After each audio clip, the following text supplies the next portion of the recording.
Nous sommes face à un agent pathogène d'une efficacité redoutable, affichant un taux d'attaque secondaire dépassant les 90% chez les sujets réceptifs.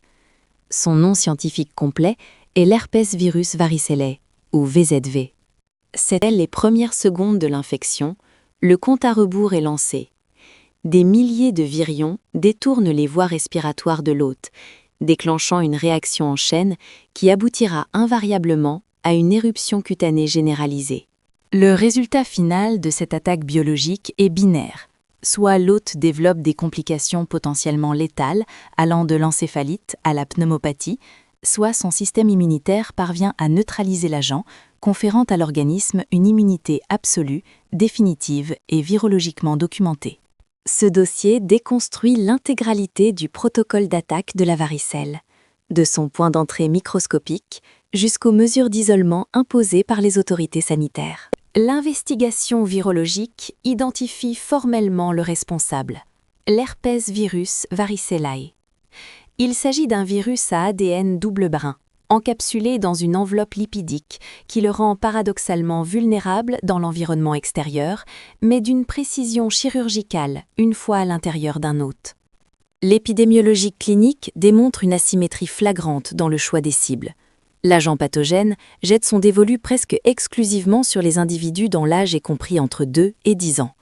Les statistiques d'admission pédiatrique confirment que cette tranche d'âge constitue l'écrasante majorité des cas recensés mondialement. Le paramètre le plus critique de cette chaîne épidémiologique réside dans son exclusivité biologique. L'être humain est le seul et unique réservoir du virus. Il n'existe aucun vecteur animal, aucun insecte transmetteur, aucun foyer environnemental persistant. Le virus dépend intégralement de la proximité interhumaine pour sa survie et sa propagation. Cette dépendance stricte à l'hôte humain dicte sa stratégie de survie. Infecter massivement, se multiplier rapidement et utiliser les fluides corporels de la cible pédiatrique comme véhicule de transport vers la victime suivante. L'évolution de cette pathologie est classée médicalement comme bénigne dans sa forme standard, mais cette classification cache une ingénierie virale complexe conçue pour saturer les défenses primaires de l'enfant sans détruire prématurément son hôte, garantissant ainsi la pérennité de la transmission à l'échelle de la communauté. La dissémination de l'herpès virus varicellae s'opère par 2 vecteurs d'assaut distincts. Le premier est aéroporté. L'agent exploite la projection de microgouttelettes de salive et de sécrétions respiratoires expulsées lors de la toux, des éternuements ou même de la simple phonation de l'hôte infecté. Ces aérosols invisibles, chargés en particules virales actives, pénètrent directement les voies respiratoires supérieures des individus sains situés dans un périmètre immédiat. Le second vecteur de transmission repose sur le contact physique direct avec les lésions cutanées, ou de manière indirecte via des objets souillés, médicalement qualifiés de fomites. Jouets, vêtements, literies ou surfaces récemment contaminées par les exsudats des vésicules deviennent des relais de transmission éphémères mais redoutables. Une fois la barrière muqueuse franchie, le virus entre dans sa phase d'incubation. Cette période de silence clinique absolu dure rigoureusement entre 14 et 16 jours. Durant cette quinzaine, l'absence de symptômes n'équivaut pas à une inactivité. Au contraire, le virus opère une réplication massive et furtive dans les ganglions lymphatiques régionaux de l'hôte. À l'insu du système immunitaire, il déclenche une virémie primaire, diffusant ses copies virales dans le système réticulo-endothélial, foie, rate, avant de lancer une virémie secondaire. C'est cette seconde vague, massive et systémique, qui transporte l'agent pathogène par voie sanguine directement vers sa cible finale, l'épiderme. Le porteur, totalement asymptomatique durant ces 14 à 16 jours, est déjà devenu une bombe biologique à retardement, contaminant son entourage dans les 48 heures précédant l'apparition des premiers signes visibles. L'invasion clinique devient mesurable au terme de l'incubation. Cette phase prodromique est fulgurante, ne durant que 24 heures. Elle marque le moment précis où le système immunitaire de l'hôte prend enfin conscience de l'ampleur de l'infiltration systémique. L'organisme réagit en déclenchant une réponse thermique immédiate. La température corporelle s'élève brusquement à 38 degrés Celsius. Cette hyperthermie modérée est le marqueur physiologique de l'activation des macrophages et de la libération de cytokines inflammatoires, luttant contre la virémie sanguine en cours. Parallèlement à la fièvre, les dossiers cliniques font systématiquement état d'un malaise généralisé. Le patient pédiatrique présente une asthénie, fatigue extrême, une perte d'appétit et des céphalées discrètes. Cependant, la subtilité de cette phase d'invasion est l'un des atouts majeurs du virus. Les symptômes initiaux sont si génériques et si peu intenses que cette fenêtre de 24 heures passe très fréquemment inaperçue aux yeux des parents et des professionnels de santé de première ligne. Cette confusion diagnostique momentanée offre au virus le temps nécessaire pour finaliser son déploiement à la surface de l'intégralité du revêtement cutané, préparant le terrain pour la manifestation clinique la plus emblématique et la plus visuelle de la pathologie. La phase d'état est définie par une éruption cutanée dont la chronologie et la morphologie répondent à des règles strictes. L'évolution des lésions se déroule par poussées successives. Dans les toutes premières heures de l'éruption, le derme présente des macules, des taches rosées, planes, de forme arrondie et aux contours extrêmement bien limités.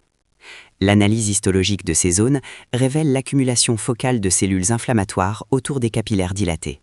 Dans les heures qui suivent, la lésion s'élève. Ces macules se transforment en vésicules hypertendues d'environ 1 mm de diamètre. L'observation clinique décrit ces vésicules comme contenant un liquide parfaitement clair, reposant sur une base érythémateuse. Ce liquide n'est pas stérile, il constitue une suspension virale pure, concentrant des millions de virions hautement infectieux. Le protocole de cicatrisation s'amorce après 24 à 48 heures d'évolution vésiculaire. Le liquide se trouble, le toit de la vésicule s'affaisse et se dessèche, formant des croûtes brunâtres. Ces structures kératinisées et nécrotiques tombent naturellement au bout de 8 à 10 jours. En l'absence de traumatisme mécanique, elles ne laissent aucune trace. Cependant, les rapports dermatologiques soulignent que tout grattage ou toute surinfection bactérienne engendre une effraction du derme profond, laissant une cicatrice en creux hypopigmentée qui persistera plusieurs mois avant de s'estomper. La topographie de cette attaque est tout aussi codifiée. La totalité du revêtement cutané est susceptible d'être compromise, mais l'analyse spatiale des lésions démontre une prédominance centripète majeure. Les éléments éruptifs se concentrent massivement sur la face, le tronc et, caractéristique diagnostique clé, sur le cuir chevelu. Le virus ne respecte pas non plus les épithéliums internes. Les examens cliniques révèlent fréquemment la présence de lésions ulcéreuses douloureuses au niveau des muqueuses buccales, pharyngées et génitales. La résolution naturelle du tableau clinique, actant la guérison virologique et la fin de l'éruption, est statuée au terme de 10 jours d'évolution. L'investigation médicale prend une tournure critique lorsque la maladie dévie de son évolution bénigne. Le dossier des complications révèle 5 scénarios pathologiques majeurs. Le premier, et le plus fréquent sur le terrain, est la surinfection bactérienne.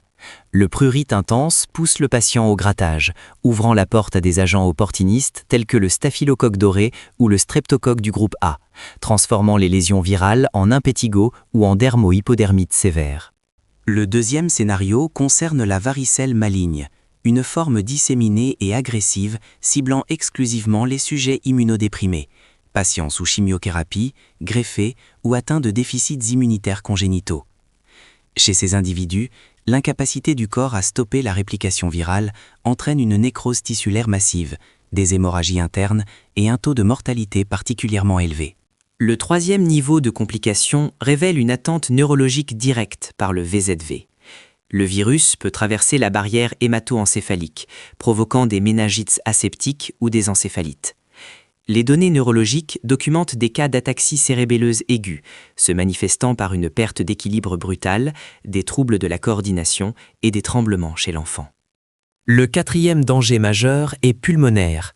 La pneumopathie varicelleuse se caractérise par une infiltration virale interstitielle des poumons, provoquant détresse respiratoire, toux hémoptoïque et hypoxie sévère. Enfin, le cinquième tableau clinique redouté est le purpura. Il s'agit d'une complication hématologique foudroyante, où la destruction des plaquettes ou une vascularite induite par le virus provoque des hémorragies cutanées sous forme de taches violacées, ne s'effaçant pas à la vitropression, signalant une urgence médicale absolue liée à des troubles de la coagulation systémique. La contre-offensive médicale face à l'infection se divise en deux stratégies, le traitement direct et la prophylaxie environnementale. L'arsenal thérapeutique déployé pour une évolution bénigne est strictement symptomatique, l'objectif étant d'empêcher le basculement vers les complications. La première ligne de défense est physique et mécanique. L'hygiène corporelle quotidienne par des douches tièdes est imposée pour réduire la charge bactérienne cutanée. Un protocole chirurgical minimaliste mais crucial est prescrit. Couper les ongles du patient à ras, éliminant ainsi les réservoirs potentiels de bactéries sous-onguéales et limitant les dégâts tissulaires en cas de grattage. L'intervention chimique directe sur la peau implique l'application stricte de solutions antiseptiques de type chlorhexidine sur les lésions en phase de vésiculation. Pour neutraliser le symptôme le plus délétère, le prurite, l'administration de médicaments antihistaminiques par voie orale est systématique, bloquant les récepteurs H1 et inhibant la sensation de démangeaison au niveau du système nerveux périphérique. Le volet prophylactique relève de la santé publique et du contrôle épidémiologique. Le premier acte administratif obligatoire est la déclaration du cas aux autorités sanitaires locales, permettant une cartographie en temps réel des clusters épidémiques communautaires.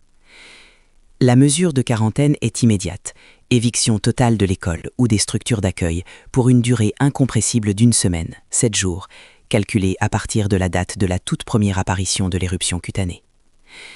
Enfin, les mesures d'assainissement exigent la désinfection rigoureuse en cours de maladie de tous les objets souillés par les sécrétions respiratoires de la gorge du patient ou par les exudats liquides provenant de la rupture des lésions cutanées, brisant ainsi la chaîne de transmission par contact indirect. Les données virologiques et épidémiologiques dressent le portrait d'un agent infectieux d'une précision redoutable. De l'incubation silencieuse de 16 jours à la manifestation clinique centripète, le VZV orchestre un piratage temporaire de l'organisme pédiatrique. Si l'issue standard se solde par une guérison en 10 jours et une immunité définitive confirmée par sérologie, le spectre des complications neurologiques, pulmonaires et hématologiques impose une surveillance médicale stricte et des mesures d'isolement non négociables. Les faits sont établis, les protocoles sont clairs. L'épidémie suit son cours cyclique, alimenté par la densité démographique et la contagiosité extrême du virus. Le dossier reste ouvert. Partagez ces données cliniques avec votre réseau et abonnez-vous pour accéder à nos prochaines investigations sur les agents infectieux qui ciblent les populations vulnérables.